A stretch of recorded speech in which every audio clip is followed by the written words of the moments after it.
Issue 6, The Spin Doctor. Oh, Bunny! We haven't seen her in a while. That reminds me, the early Archie Sonic comics have a recurring problem where they kept forgetting Bunny existed for a while, which created plot holes like why Bunny wasn't participating in the Olympics of Eggmans with Sonic in the previous issue. I might as well point this out now because knowing me, I'm going to completely overlook her absence a lot like I did last time, because it's way harder for me to notice a lack of something. It doesn't help that there's so many different characters already, like there's already so many different freedom fighters, it's easy for me to not notice one. Which is weird because she's easily the second most competent of them, next to Sonic. So yeah, they don't really use Bunny enough in the early Archie Sonic comics. I'm not sure why. I don't know why they kept forgetting she existed. Even in Sad AM, at the second season, they kept forgetting she existed in favor of this unpopular Dulcie the Dragon character. I wonder why she got the shaft so much. I mean, I don't know. She was a Texas stereotype, but still, she's easily the most likable character, or one of them anyways. So I guess Bunny was sick in those episodes, maybe from eating Sally's cooking. I don't know, maybe someone borrowed her family lawnmower and never returned it, so she went on an angry rampage to get it back. Anyways, this issue starts with Sonic leading his friends to charge ahead into battle for a surprise attack on Eggman's factory. To their surprise, it's already been shut down, and Eggman tricks Sonic by leaving a note saying that he's moved his robot operations deep inside of the Mount Mobius active volcano, luring him there for a trap. What the hell kind of name is Mount Mobius anyways? That's the name of their whole planet. That's like having a Mount Earth. The only way that would make sense is if the volcano is named by space aliens or something and the planet was still new to them. Anyways, Sally and Rotor show that they're more wise than Sonic by warning him not to fall for the trap. But let me guess, Sonic will decide to go there anyways because he's super fast and competent and thus should be able to easily win over Robotnik anyways. Huh. Maybe he's right in disregarding their warnings. Knew it! Sonic runs off, and Sally complains about being ignored. Eggman gets Sonic sent into lava, which, instead of sending him to his horrible death, causes him to bounce on the lava comically like Mario 64. You know, there's willing suspension of disbelief, but this is just insulting. I mean, even in the classic games, I guess I'm just supposed to assume that he had rings at that point, and so he was invincible? But still. Sonic runs straight into the fortress, and Eggman brags about his machine that's going to roboticize the entire planet at once somehow. Seriously, how is this going to happen? I mean, I can buy people being able to be turned into robots by being encased in closed containers and then maybe like magical gas kept inside that closed container, because otherwise the gas would escape. It turns them into a robot. I can buy that, but I can't, like, is it just some sort of magic spell from a satellite that somehow tracks down every single person on the planet and turns them into a robot, like sending gas directly at them while somehow knowing where they are? Whatever. It works as a definite motivator for the hero anyways. So Sonic has to deal with a pinball defense system and mentions these toxic caves. This is certainly much more natural than Casino Night Zone's reference. Like, just saying these toxic caves. Much to the disappointment of me, Sonic doesn't look like he's bouncing around like in Sonic Spinball though, so it's kind of a missed opportunity. Not really representing it properly. He just fights badniks. I mean, he at least rides a minecart like in the game. Was there a minecart in Lava Powerhouse? I thought it was only in Toxic Caves. So this is supposed to be a Sonic Spinball adaptation, but it's not, the whole game is about pinball, and there's barely any pinballs to be found. Instead, it just seems to mostly focus on the minecart aspect. Sonic gets distracted by hearing captive animals in distress in front of Eggman and gets sucked up into a tube above him to be sent up to them, and has to dodge giant evil plants. Oh good, I wanted that concept to come back. And he attacks them. Eggman traps him and gloats on a monitor before sending him out of the fortress with a trap. Only for Tails to save him because Sally put him on hover patrol just in case. So great! Tails got to do something and... Wait, so the comic just ends? That's it? That was lame. Why? Why would they not... Whatever. So now we have an entirely pointless what-if story where Eggman is Scrooge McDuck in the Christmas Carol. What was going through their minds when they thought this was a good idea? Eggman is not redeemable. He's supposed to be a totally insane psychopath.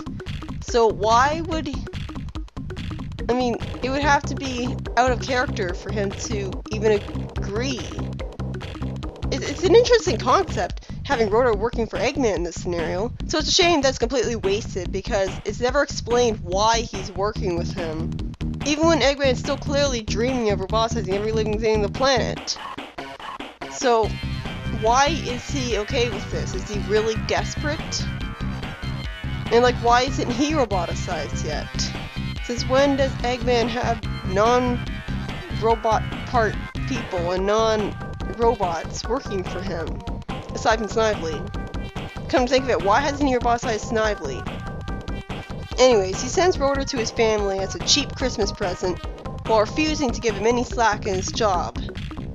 Wait, Whoville? Is this Dr. Seuss? It sounds familiar, it sounds like a pop culture reference to something. What was the point of naming it that? And Snively makes his first appearance in the comics here in a what-if scenario, being a ghost who lectures Robotnik through a TV, because apparently dying has caused him to magically turn good. And strangely enough, he still has a backstory where he helped Eggman out for years until he died and became a TV ghost. Even though the other ghosts that we're going to see are not people with actual identities when it comes to the story. He warns him to change his ways or else he'd share the same fate that he did. What, Eggman would die? Well, it does make sense. Except the Freedom Fighters are too stubborn to kill him, so it would have to be an accident. Sonic, the ghost of Christmas Past, or rather, Fast. Okay, like, I'm not offended by that pun. Like, in general, puns, as long as they're not extremely bad. Like this pun is fine because, like, he's Sonic. He's fast. It comes with the territory. So, Sonic, the Ghost of Christmas Past, is there to show him his first Christmas with Uncle Chuck and Sonic, because they let Eggman spend the Christmas with them for some reason. I mean, I know that he got his roboticization technology and stuff from Chuck somehow. I don't remember the details. But was he really spending time with Sonic back then too? Why the hell does this ghost say Uncle Chuck when that's not his uncle? After all, he calls Sonic Sonic, not me. So, that's clearly not the same person. Who is this Hedgehog anyways? At least the previous ghost had a clear identity. Why is Eggman so racist against hedgehogs anyways? It's never explained why he hates hedgehogs specifically. I mean, we can assume that it's because of Sonic, but still. Eggman is shown, while he's unable to be seen or heard by people watching, that Sonic saved the Christmas tree that his younger self was trying to ruin for no reason.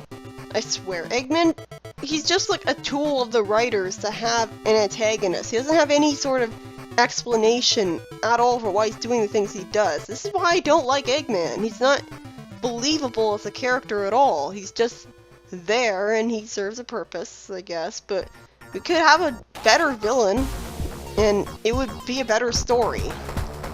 But whatever. Apparently we're supposed to believe that the Freedom Fighters kept fighting Eggman, and because they're in the present right now. This is confusing because we just saw that Rotor at the beginning of this episode or whatever was working for Eggman.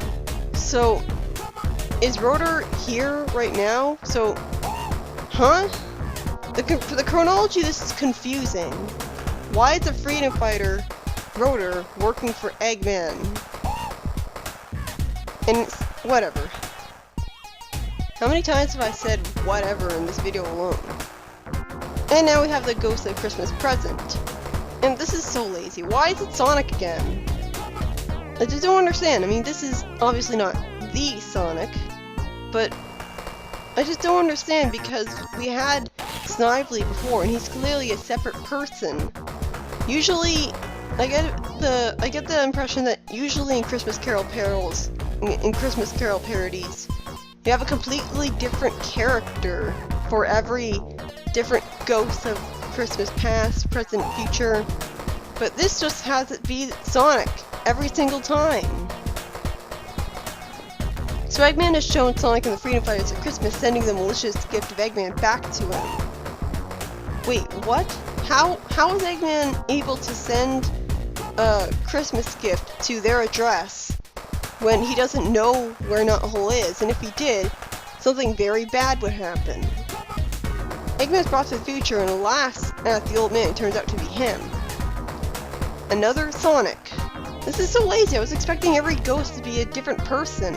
Unfortunately, Eggman sees his older self finally gaining victory over the Freedom Fighters and gloats after uncharacteristically considering giving up his evil ways. Something that blatantly patronizes the audience. At the end, we see that the old Eggman gets blown up by the very bomb that Sonic had sent back to him years ago. Why did it take that long? This is a pretty damning plot hole, considering the entire story was built on this. The whole story is revealed to be a dream by Sonic. Making me wonder how and why it starred Eggman. And it ends with all the Freedom Fighters outside in the snow celebrating Christmas. Because it's totally safe in their situation to be outside of the underground base when Eggman is looking for them. In summary, this issue wasn't amazing. The second story was entirely pointless. And the first story, a Sonic Spinball adaptation, was amusing and charming like the comic usually is until it had an abrupt ending that soured the entire experience because it refused to resolve itself at all. And I'm not expecting it to ever get resolved, because it moves on to an entirely new, unrelated story right after it. Of course, I have no problem assuming that Sonic just wrecked his plan off-screen, but that's off-screen, there's no payoff. Like, did he become Super Sonic and that's how he won? At least show us that. At least mention that. I mean, I like how Tails got to save Sonic again, that was pretty cool. Good thing neither Eggman or his minions ever saw him patrolling or he'd have been used as a hostage. So, who wrote this lackluster issue? Michael Gallagher. Huh.